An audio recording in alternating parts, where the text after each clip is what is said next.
वो वीकेंड पर कभी कभार हाइकिंग के लिए मागला की पहाड़ी पर जाया करता था। वो वीकेंड नहीं था, मगर अचानक ही उसका मूड वहां जाने का बन गया। हमेशा की तरह गाड़ी नीचे पार्क करके वो एक बैग अपनी पुश्त पर डाले हाइकिंग करता रहा। वापसी का सफर उसने तब शुरू किया जब साए लंबे होने लगे। वो अंदाजा कर सकता था कि उसे अपनी गाड़ी तक पहुंचने में 2 घंटे लगेंगे।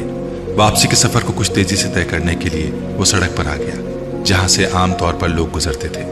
उसने अभी कुछ फासला ही तय किया था जब उसे अपने पीछे तेज कदमों की आवाज सुनाई दी। सालार ने एक नजर मुड़कर देखा। वो 2 लड़के थे जो उससे काफी पीछे थे, मगर बहुत तेजी से आगे आ रहे थे।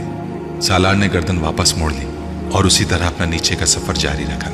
उसे अपने हुलिये से वो लड़के मशहूक नहीं लगे थे। जीन्स और शर्ट्स में मलबूस उनका हुलिया आम लड़कों जैसा था, मगर फिर चलते चलते उसे एकदम कोई अपने बिल्कुल अक़ब में महसूस हुआ। वो बर्क रफ्तारी से पलटा और साकित हो गया। उन दोनों लड़कों के हाथ में रिवॉल्वर थे और वो उसके बिल्कुल सामने थे। अपने हाथ ऊपर करो वरना हम तुम्हें शूट कर देंगे, उनमें से एक ने बुलंद आवाज में कहा। सालार ने बेख्तियार अपने हाथ ऊपर उठा दिए। उनमें से एक उसके पीछे गया और बहुत तेजी से उसने उसे खींचते हुए धक्का दिया। सालार लड़खड़ाया मगर संभल गया। इधर चलो। सालार ने किसी किस्म के मज़ाहमत किए बगैर उस तरफ जाना शुरू कर दिया जहां वो उसे सड़क से हटाना चाहते थे ताकि कोई एकदम वहां ना आ जाए। उनमें से एक तकरीबन उसे धकेलते हुए उस रास्ते से हटाकर झाड़ियों और दरख्तों के बहुत अंदर तक ले गया। घुटनों के बल बैठो, एक ने दुरुस्ती से उससे कहा। सालार ने खामोशी से उसके हुक्म पर अमल किया। वो जानता था कि वो लोग उसकी चीजें छीनेंगे और फिर उसे छोड़ देंगे, और वो कोई ऐसा काम नहीं करना चाहता था जिस पर वो दोनों मुश्तइल होकर उसे नुकसान पहुंचा दे।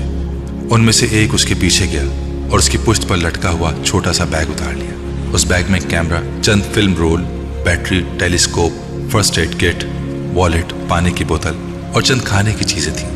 जिस लड़के ने बैग उतारा था वो बैग खोलकर अंदर मौजूद चीजों का जायजा लेता रहा। फिर उसने वॉलेट खोलकर उसके अंदर मौजूद करेंसी नोट और क्रेडिट कार्ड का जायजा लिया। उसके बाद उसने बैग में टिश्यू का पैकेट निकाल लिया और फिर फर्स्ट एड किट भी निकाल ली। अब तुम खड़े हो जाओ, उस लड़के ने तहकुमाना अंदाज में कहा। सालार उसी तरह हाथ सर से ऊपर उठाए खड़ा हो गया। उस लड़के ने उसकी पुश्त पर जाकर उसकी शर्ट्स की जेबों में हाथ डालकर उन्हें टटोला और उसमें मौजूद गाड़ी की चाबी निकाल ली। गुड, कार है। सालार को पहली बार कुछ तशवीश हुई। तुम लोग मेरा बैग ले जाओ मगर कार को रहने दो। सालार ने पहली बार उन्हें मुखातिब किया। क्यों? कार को क्यों रहने दें? तुम हमारी खाला के बेटे हो कि कार को रहने दें? उस लड़के ने दुरुस्त लहजे में कहा। तुम लोग अगर कार ले जाने की कोशिश करोगे तो तुम्हें बहुत प्रॉब्लम्स होंगी। सिर्फ कार की चाबी मिल जाने से तुम कार नहीं ले जा सकोगे, उसमें और भी बहुत से लॉक्स हैं। सालार ने उनसे कहा। वो हमारा मसला है, तुम्हारा नहीं, उस लड़के ने उससे कहा और फिर आगे बढ़कर उसकी आंखों से गिलासेस खींच लिए। अपने जॉगर्स उतार दो। सालार ने हैरानी से उसे देखा। जॉगर्स किस लिए? इस बार उस लड़के ने जवाब देने के बजाय पूरी कुव्वत से एक थप्पड़ सालार के मुंह पर मारा। वो लड़खड़ा गया। चंद लम्हों के लिए उसकी आंखों के सामने तारे नाच गए। दोबारा कोई सवाल मत करना, जॉगर्स उतारो। सालार खुशगमी नजरों से उसे देखने लगा। दूसरे लड़के ने उस पर ताने हुए रिवॉल्वर के चैम्बर को एक बार जताने वाले अंदाज में हरकत दी।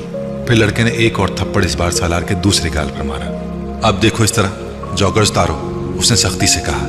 सालार ने इस बार उसकी तरफ देखे बगैर नीचे झुककर आहिस्ता आहिस्ता अपने दोनों जॉगर्स उतार दिए। अब उसके पैरों में सिर्फ जुराबें रह गई थी। अपनी शर्ट उतारो। सालार एक बार फिर एतराज करना चाहता था, मगर वो 2 थप्पड़ खाना नहीं चाहता था। अगर उन दोनों के पास रिवॉल्वर ना होते तो वो जिस्मानी तौर पर उनसे बहुत बेहतर था और यकीनन उस वक्त उनकी ठुकाई कर रहा होता, मगर उनके पास रिवॉल्वर की मौजूदगी ने यकदम ही उसे उनके सामने बेबस कर दिया था।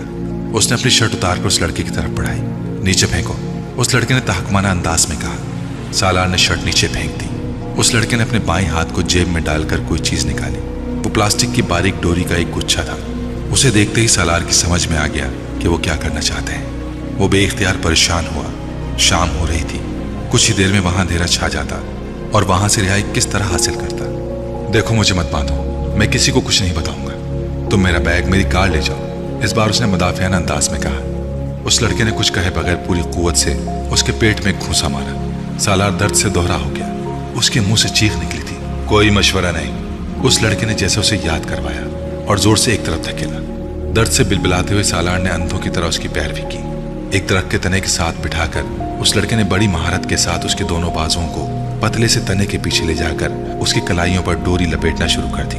दूसरा लड़का सालार से जरा फासले पर इधर उधर नजरें दौड़ाए हुए सालार पर रिवॉल्वर ताने रहा। उसके हाथों को अच्छी तरह बांधने के बाद उस लड़के ने सामने आकर उसके पैरों की जुराबें उतारी और फिर फर्स्ट एड किट में मौजूद कैंची से उसने सालार की शर्ट की पट्टियां काटनी शुरू कर दी। उनमें से कुछ पट्टियों को उसने एक बार फिर बड़ी महारत के साथ उसके टखनों के गिर्द लपेट कर गिरह लगा दी। फिर उसने टिश्यू का पैकेट खोला, उसमें मौजूद सारे टिश्यू बाहर निकाल लिए। मुंह खोलो। सालार जानता था वो अब क्या करने वाला है। वो जितनी गालियां उसे दिल में दे सकता था उसे दे रहा था। उस लड़के ने यके बाद दीगरे वो सारे टिश्यू उसके मुंह में ठोंस दिए और फिर शर्ट की बाहित बच जाने वाली पट्टी को घोड़े के लगाम की तरह उसके मुंह में डालते हुए दरख्त के तने के पीछे उसे बांध दिया। दूसरा लड़का अब इत्मीनान से बैग बंद कर रहा था। फिर चंद मिनटों के बाद वो दोनों वहां से गायब हो चुके थे। उनके वहां से जाते ही सालार ने अपने आप को आजाद करने की कोशिश शुरू कर दी, मगर जल्द ही उसे अंदाजा हो गया कि वो एक बहुत बड़ी मुसीबत में गिरफ्तार हो चुका है। उस लड़के ने बड़ी महारत के साथ उसे बांधा था। वो सिर्फ हिलने जुलने की कोशिश से खुद को आजाद नहीं कर सकता था, ना ही डोरी ढीली कर सकता था। वो डोरी उसकी हरकत करने पर उसके गोश्त के अंदर घुसती हुई महसूस हो रही थी। उसकी हालत उस वक्त बेहद खराब थी। वो न किसी को आवाज दे सकता था, न दूसरे तरीके से खुद अपनी तरफ किसी को मुतवज्जा कर सकता था। उसके इर्द गिर्द कद आदम झाड़ियां थीं और शाम के ढलते सायों में उन झाड़ियों में उसकी तरफ किसी का मुतवज्जह हो जाना कोई मौत सही हो सकता था। उसके जिस्म पर उस वक्त लिबास के नाम पर सिर्फ घुटनों से कुछ नीचे तक लटकने वाली बरमूदा शॉर्ट्स के अलावा कुछ और भी नहीं था। और शाम होने के साथ साथ खून की बढ़ रही थी। घर में कोई ये नहीं जानता था कि वो हाइकिंग के लिए आया हुआ है, और जब घर ना पहुंचने पर उसकी तलाश शुरू होगी तब भी यहाँ उस तारीकी में दरख्तों और झाड़ियों के दरमियान बंधे हुए उसके वजूद तक नहीं पहुंच सकते थे। आधे घंटे की जिद्दोजहद के बाद जब अपने पैरों के गिर्द मौजूद पट्टियों को ढीला करने और फिर उन्हें खोलने में कामयाब हुआ, उस वक्त सूरज मुकम्मल गुरूब हो चुका था। अगर चांद ना निकला होता तो शायद वो अपने हाथ पांव और इर्द गिर्द के माहौल को भी ना देख पाता। इक्का दुक्का गुजरने वाली गाड़ियों, लोगों का शोर अब ना होने के बराबर था। उसके इर्द गिर्द झींगुरों की आवाजें गूंज रही थीं और वो गर्दन से कमर तक अपनी पुश्त पर दरख्त के तने की वजह से आने वाली रगड़ और खराशों को बखूबी महसूस कर सकता था। दरख्त की दूसरी तरफ उसके हाथों की कलाइयों में मौजूद डोरी अब उसके गोश्त में उतरी हुई थी। वो हाथों को मजीद हरकत देने के काबिल नहीं रहा था। वो कलाइयों से उठती टीसें बर्दाश्त नहीं कर पा रहा था। उसके मुंह के अंदर मौजूद टिश्यूज अब गल चुके थे। उनके गलने की वजह से वो मुंह में लगाम की तरह कसी हुई पट्टी को हरकत देने लगा था, मगर वो गले से आवाज निकालने में अब भी बुरी तरह नाकाम था, क्योंकि वो उन गले हुए टिश्यूज को ना उगल सकता था ना निगल सकता था। वो इतने ज्यादा थे कि वो उन्हें च्युइंगम की तरह चबाने में भी नाकाम था। उसके जिस्म पर कपकपी तारी हो रही थी। वो सुबह तक उसी हालत में वहां यकीनन ठिठर कर मर जाता अगर खौफ या किसी जहरीले कीड़े के काटने से ना मरता तो। उसके जिस्म पर अब छोटे छोटे कीड़े रेंग रहे थे। वो बार बार उसे काट रहे थे। वो अपनी बरहना टांगों पर चलने और काटने वाले कीड़ों को झटक रहा था, मगर बाकी जिस्म पर रेंगने वाले कीड़ों को झटकने में नाकाम था। और वो नहीं जानता था कि उन छोटे कीड़ों के बाद उसे और किन कीड़ों का सामना करना पड़ेगा। और अगर वहां बिच्छू और सांप होते तो। वक्त गुजरने के साथ साथ उसकी हालत मजीद खराब हो रही थी। आखिर ये सब मेरे साथ क्यों हुआ है? आखिर मैंने क्या किया है? वो बेचारगी से सोचने में मसरूफ था। और मैं यहाँ मर गया तो मेरी लाश तक दोबारा किसी को नहीं मिलेगी। कीड़े मकोड़े और जानवर मुझे खा जाएंगे। उसकी हालत गैर होने लगी। एक अजीब तरह के खौफ ने उसे अपनी गिरफ्त में ले लिया। तो क्या मैं इसी तरह मरूंगा, यहाँ इस हालत में, बेलिबास, बेनिशान? घर वालों को पता तक नहीं होगा मेरे बारे में। क्या मेरा अंजाम यह होना है? उसके दिल की धड़कन रुकने लगी। उसे अपनी मौत से एकदम खौफ आया, इतना खौफ कि उसे सांस लेना मुश्किल लगने लगा। उसे यूं लगा जैसे मौत उसके सामने उससे चंद कदम के फासले पर खड़ी हो, उसके इंतजार में, ये देखने कि वो किस तरह सिसक कर मरता है। वो दर्द की परवाह किए बगैर एक बार फिर अपनी कलाइयों की डोरी को तोड़ने या ढीली करने की कोशिश करने लगा। उसके बाजू शल होने लगे। 15 मिनट बाद उसने एक बार फिर अपनी जिद्दोजहद छोड़ दी और उस वक्त उसे एहसास हुआ कि उसके मुंह की पट्टी ढीली हो गई थी। वो गर्दन को हिलाते हुए उसे मुंह से निकाल सकता था। उसके बाद उसने टिश्यू निकाल दिए थे। अगले कई मिनट वो गहरे सांस लेता रहा। फिर वो बुलंद आवाज में अपनी मदद के लिए आवाजें देने लगा, इतनी बुलंद आवाज में जितनी वो कोशिश कर सकता था। उसका अंदाजा बिल्कुल हसियानी था। आधे घंटे तक मुसलसल आवाजें देते रहने के बाद उसकी हिम्मत और गला दोनों जवाब दे गए। उसका सांस फूल रहा था, यूं जैसे वो कई मील दौड़ता रहा हो, मगर अब भी कोई उसकी मदद के लिए नहीं आया था। कलाई के जख्म अब उसके लिए नाकाबिले बर्दाश्त हो रहे थे और कीड़े अब उसके चेहरे और गर्दन पर काट रहे थे। वो नहीं जानता था एकदम उसे क्या हुआ। बस वो बुलंद आवाज में बच्चों की तरह फूट फूट कर रोने लगा। वो जिंदगी में पहली बार बुरी तरह रो रहा था। शायद जिंदगी में पहली बार उसे अपनी बेबसी का एहसास हो रहा था। और उस वक्त दरख्त के उस तने के साथ बंधे सिसकते उसे एहसास हुआ कि वो मरना नहीं चाहता है। वो मौत से इस तरह खौफजदा हो रहा था जिस तरह न्यू हेवन में हुआ था। वो नहीं जानता था कि वो कितनी देर इसी तरह बेबसी के आलम में बुलंद आवाज में रोता रहा। फिर उसके आंसू खुश्क होने लगे। शायद वो इतना थक चुका था कि अब रोना भी उसके लिए मुमकिन नहीं रहा। निढाल सा होकर उसने दरख्त के तने से सर टिकाते हुए आंखें बंद कर ली। उसके कंधों और बाजुओं में इतना दर्द हो रहा था कि उसे लग रहा था कि वो कुछ देर में मफलूज हो जाएंगे या फिर वो कभी उन्हें हरकत नहीं दे सकेगा। मैंने कभी किसी के साथ इस तरह नहीं किया, फिर मेरे साथ ये सब क्यों हुआ? उसकी आंखों से एक बार फिर आंसू बहने लगे। सालार, मेरे लिए पहले ही बहुत प्रॉब्लम्स हैं, तुम इसमें इजाफा ना करो। मेरी जिंदगी पहले ही बहुत मुश्किल है और हर गुजरते दिन के साथ और मुश्किल होती जा रही है। कम से कम तुम तो मेरी सिचुएशन को समझो, मेरी मुश्किलात को मत बढ़ाओ। दरख्त के तने के साथ टेक लगाए सालार ने अपनी आंखें खोल दी। उसका हलक खुश्क हो रहा था। नीचे, बहुत दूर इस्लामाबाद की रोशनियां नजर आ रही थी। मैं तुम्हारे मसाइल में इजाफा करने की कोशिश कर रहा हूं। मैं, माय डियर इमामा, मैं तो तुम्हारी मदद में घुल रहा हूं, तुम्हारे मसाइल खत्म करने की कोशिश कर रहा हूं। तुम खुद सोचो, मेरे साथ रहकर तुम कितनी अच्छी और महफूज जिंदगी गुजार सकती हो। सालार ने अपने होंठ भींच लिए। सालार, मुझे तलाक दे दो। भिर्राई हुई लजाहत आमेज आवाज। स्वीट हार्ट, तुम कोर्ट जाकर ले लो, जैसा कि तुम कह चुकी हो। वो अब चुपचाप खुद से बहुत दूर नजर आने वाली रोशनियों को देख रहा था। कोई उसके सामने जैसे आईना लेकर खड़ा हो गया था, जिसमें वो अपना अक्स देख सकता था और अपने साथ साथ किसी और का भी। मैंने मामा के साथ सिर्फ मजाक किया था, वो बड़बड़ाया। मैं उसे कोई तकलीफ पहुंचाने का इरादा नहीं रखता था। उसे अपने अल्फाज खोखले लगे। वो पता नहीं किसको वजाहत देने की कोशिश कर रहा था। बहुत देर तक वो उसी तरह इस्लामाबाद की रोशनियों को देखता रहा। फिर उसकी आंखें धुंधलाने लगी। मैं मानता हूं मुझसे कुछ गलतियां हो गई। इस बार उसकी आवाज भिर्राई हुई सरगोशी थी। मैंने जानते बूझते उसके लिए मसाइल खड़े करने की कोशिश की। मैंने उसे धोखा दिया, मगर मुझसे गलती हो गई और मुझे पछतावा भी है। मैं जानता हूं मेरे तलाक ना देने से और जलाल के बारे में झूठ बोल देने से उसे बहुत ज्यादा परेशानी का सामना करना पड़ा होगा। मुझे वाकई पछतावा है इस सब के लिए, मगर इसके अलावा तो मैंने किसी और को कभी धोखा नहीं दिया, किसी के लिए परेशानी खड़ी नहीं की। वो एक बार फिर रोने लगा। मेरे खुदा, अगर एक बार मैं यहाँ से बच गया, मैं यहाँ से निकल गया, तो मैं इमामा को ढूंढूंगा, मैं उसे तलाक दे दूंगा, मैं जलाल के बारे में भी उसे सच बता दूंगा। बस एक बार मुझे यहाँ से जाने दे। वो फूट फूट कर रो रहा था।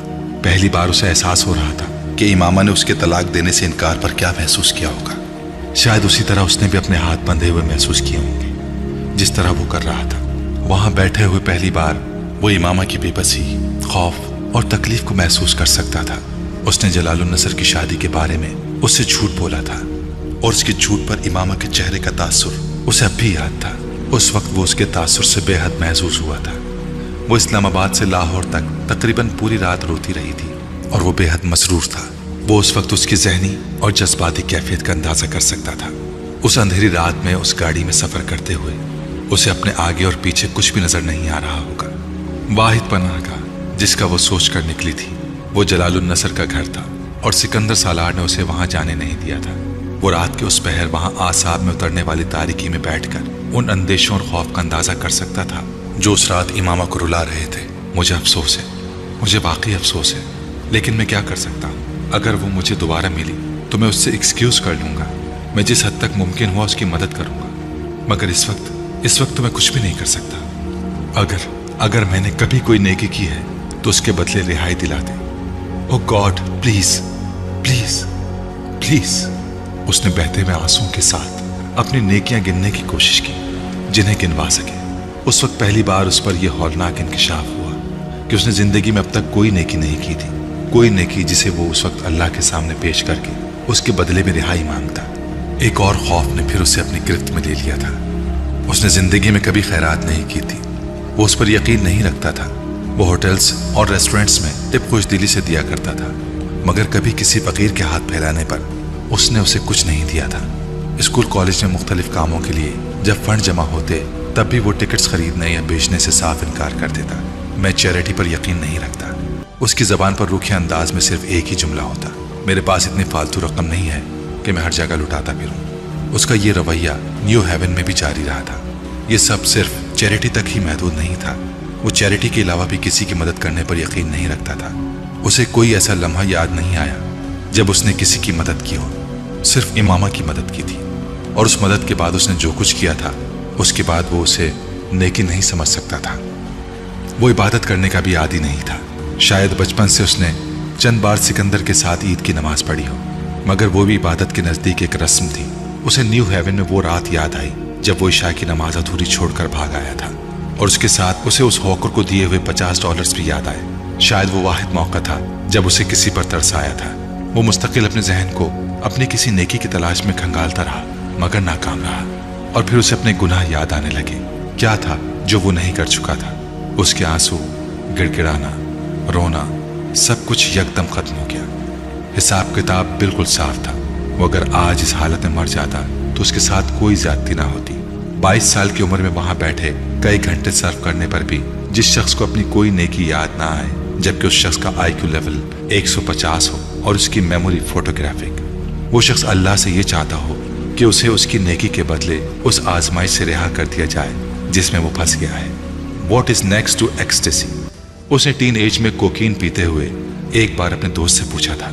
वो भी कोकीन ले रहा था। More ecstasy, उसने कहा था। उसने कोकीन लेते हुए उसे देखा। There is no end to ecstasy. It is preceded by pleasure and followed by more ecstasy. वो नशे की हालत में उससे कह रहा था। सालार मुतमईन नहीं हुआ। No, it does end. What happens when it ends? When it really ends? उसके दोस्त ने अजीब नजरों से उसे देखा। You know it yourself, don't you?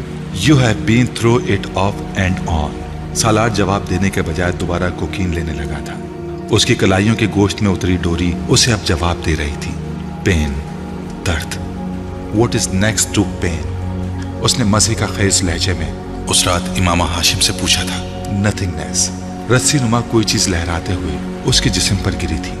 उसके सर, चेहरे, गर्दन, सीने, पेट और वहां से तेज रफ्तारी से रेंगती हुई उतर गई। सालार ने कांपते जिस्म के साथ अपनी चीख रोकी थी।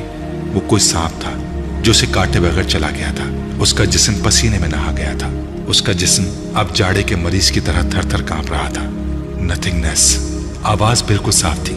And what is next to nothingness? तहकीर आमेज आवाज और मुस्कुराहट उसकी थी। हेल, उसने यही कहा था। वो पिछले 8 घंटे से वहां बंधा हुआ था, उस वीराने, उस तारीकी, उस वहशतनाक तन्हाई में। वो पूरा 1 घंटा हलक के बल पूरी कुव्वत से मदद के लिए पुकारता रहा था, यहां तक कि उसका हलक आवाज निकालने के काबिल नहीं रहा था। नथिंगनेस से हेल, वो इन दोनों के बीच में कहीं मौल्लक था, या शायद नथिंगनेस में दाखिल होने वाला था और हेल तक पहुंचने वाला था। तुम्हें खौफ नहीं आता ये पूछते हुए कि हेल के बाद क्या आएगा? दोज़ख के बाद आगे क्या आ सकता है? इंसान के मातूब और मग़ज़ूब हो जाने के बाद बाकी बचता ही क्या है जिसे जानने का तुम्हें इश्तियाक है? सालार ने वहशत भरी नजरों से इर्द गिर्द देखा। वो क्या था, कब्र या दोज़ख, या जिंदगी में उसका एक मंजर? भूख, प्यास, बेबसी, बेयारो मददगारी, जिस्म पर चलते कीड़े जिन्हें वो खुद को काटने से रोक नहीं पा रहा था, मफलूज होते हुए हाथ पांव, पुश्त और हाथों की कलाइयों पर लम्हा ब लम्हा बढ़ते हुए जख्म। खौफ था या दहशत, पता नहीं क्या था, मगर वो बुलंद आवाज में पागलों की तरह चीखें मारने लगा था। उसकी चीखें दूर दूर तक फजा में गूंज रही थी। जियानी और जुनूनी अंदाज में बुलंद की जाने वाली बेमकसद और खौफनाक चीखें। उसने जिंदगी में इस तरह का खौफ कभी महसूस नहीं किया था, कभी भी नहीं। उसे अपने इर्द गिर्द अजीब से भूत चलते फिरते नजर आने लगे थे। उसे लग रहा था उसके दिमाग की रग फटने वाली है, या फिर नर्वस ब्रेकडाउन। फिर उसकी चीखें आहिस्ता आहिस्ता दम तोड़ती गईं। उसका गला फिर बंद हो गया था। अब सिर्फ सरसराहटें थीं जो उसे सुनाई दे रही थीं। उसे यकीन हो चुका था कि अब वो मर रहा है, उसका हार्ट फेल हो रहा है, या फिर वो अपना जहनी तवाजुन खो देने वाला है। और उसी वक्त अचानक तने के पीछे बंधी हुई कलाइयों की डोरी ढीली हो गई। होशवास खोते हुए उसके आसाब ने एक बार फिर झटका लिया। उसने निचला होंठ दांतों में दबाए हुए अपने हाथों को हरकत दी। डोरी और ढीली होती गई। शायद मुसलसल तने की रगड़ लगते लगते दरमियान से टूट गई थी। उसने हाथों को कुछ और हरकत दी, तब उसे एहसास हुआ कि दरख्त के तने से आजाद हो चुका है। उसने बेयकीनी के आलम में अपने हाथों को सीधा किया। दर्द की तेज लहरें उसके बाजुओं से गुजरी। क्या मैं बच गया हूं? क्यों? किस लिए? माऊफ होते जहन के साथ उसने अपनी गर्दन के गिर्द मौजूद उस पट्टी को उतारा जो पहले उसके मुंह की गिर्द बंधी हुई थी। बाजुओं को दी गई मामूली हरकत से उसके मुंह से कराह निकली। उसके बाजुओं में शदीद तकलीफ हो रही थी, इतनी तकलीफ कि उसे लग रहा था कि वो दोबारा कभी अपने बाजुओं को इस्तेमाल नहीं कर सकेगा। उसकी टांगें भी सुन्न हो रही थीं। उसने खड़े होने की कोशिश की। वो लड़खड़ा कर बाजुओं के बल जमीन पर गिरा। हल्की सी चीख उसके मुंह से निकली। उसने दूसरी कोशिश हाथों और घुटने के बल की। इस बार वो खड़ा होने में कामयाब हो गया। वो दोनों लड़के उसके जॉकर्स और घड़ी भी ले जा चुके थे। उसकी जुराबें वहीं कहीं पड़ी थी। वो अंधेरे में उन्हें टटोल कर पहन सकता था। मगर बाजुओं और हाथों के इस्तेमाल में लाना पड़ता, और उस वक्त ये काम करने के काबिल नहीं था, न जिस्मानी तौर पर न ज़हनी तौर पर। वो उस वक्त सिर्फ वहां से निकल जाना चाहता था, हर कीमत पर। अंधेरे में ठोकरे खाता, झाड़ियों से उलझता, खराशे लेता, वो किसी न किसी तरह उस रास्ते पर आ गया जिस रास्ते से वो दोनों हटाकर उसे वहां ले आए थे। और फिर नंगे पांव उसने नीचे का सफर तय किया। उसके पैरों में पत्थर और कंकरियां चुभ रही थीं, मगर वो जिस ज़हनी और जिस्मानी अज़त का शिकार था, उसके सामने ये कुछ भी नहीं था। वो ये नहीं जानता था कि वक्त क्या हुआ था, मगर उसे ये अंदाजा था कि आधी रात से ज्यादा गुजर चुकी है। उसे नीचे आने में कितना वक्त लगा, उसने ये सफर किस तरह तय किया, वो नहीं जानता। उसे सिर्फ ये याद था कि पूरे रास्ते बुलंद आवाज से रोता रहा था। इस्लामाबाद की सड़कों पर आकर स्ट्रीट लाइट्स की रोशनी में भी उसने अपने हुलियों को देखने की कोशिश नहीं की, ना ही कहीं रुकने की ख्वाहिश की, ना ही किसी से मदद लेने की। वो उसी तरह रोता हुआ लड़खड़ाते कदमों के साथ उस सड़क के किनारे फुटपाथ पर चलता रहा। वो पुलिस की एक पेट्रोलिंग कार थी जिसने सबसे पहले उसे देखा था और उसके पास आकर रुक गई। अंदर मौजूद कांस्टेबल उसके सामने नीचे उतरे और उसे रोक लिया। पहली बार होश व हवास में आया था, मगर उस वक्त भी वो अपनी आंखों से बहते हुए आंसुओं पर काबू पाने में नाकाम हो रहा था। वो लोग अब उससे कुछ पूछ रहे थे, मगर वो क्या जवाब देता। अगले 15 मिनट में वो एक हॉस्पिटल में था जहां उसे फर्स्ट एड दी गई थी। वो उससे उसके घर का पता पूछ रहे थे, मगर उसका गला बंद था। वो उन्हें कुछ भी बताने के काबिल नहीं था। सूजे हाथों के साथ उसने कागज पर अपने घर का फोन नंबर और एड्रेस का सीट दिया।